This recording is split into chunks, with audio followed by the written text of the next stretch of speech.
Witajcie.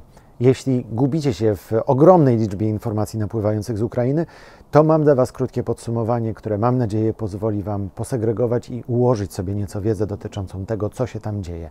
W chwili, kiedy nagrywam ten film, jest niedzielne popołudnie 27 lutego i trwa 4. dzień inwazji na Ukrainę. Kancelaria ukraińskiego prezydenta poinformowała, że zgadza się na rozmowy pokojowe z Rosją na pograniczu Ukrainy i Białorusi. Co z nich wyniknie, na razie nie wiadomo. Mimo zmasowanego ataku rosyjskiej armii i mimo nocnych bombardowań nie udało się na razie przejąć żadnego miasta w Ukrainie. Najazdy na Kijów i na Charków zostały odparte. Rosjanie zmagają się też z potężnymi problemami logistycznymi. Żołnierzom brakuje jedzenia i paliwa, a coraz więcej czołgów stoi unieruchomiona na drogach. Ukraińcy z niezwykłą determinacją odpierają ataki. Żołnierze rozbili już m.in. elitarną jednostkę czeczeńskiego wojska. Mieszkańcy Kijowa masowo przygotowują koktajle Mołotowa. Straty są jednak poważne. Według strony ukraińskiej zginęło ponad 200 ukraińskich cywilów, a rannych i zabitych zostało także 4300 rosyjskich żołnierzy. 200 zostało wziętych do niewoli. Strona rosyjska nie podaje informacji o ofiarach.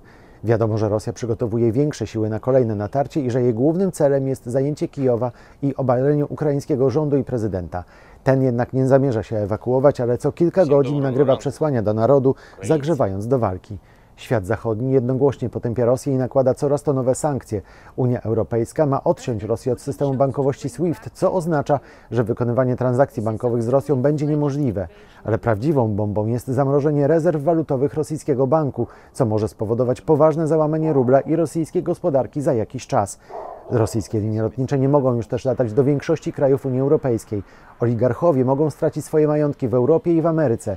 Coraz więcej zawodów sportowych z udziałem Rosji jest odwoływanych. Z zachodu na Ukrainę płynie też potężny strumień broni.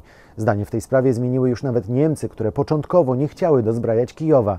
Prezydent Ukrainy Wołodymyr Zełenski poprosił też o przyjazd na Ukrainę ochotników spoza kraju, by włączyli się w walkę z Rosją.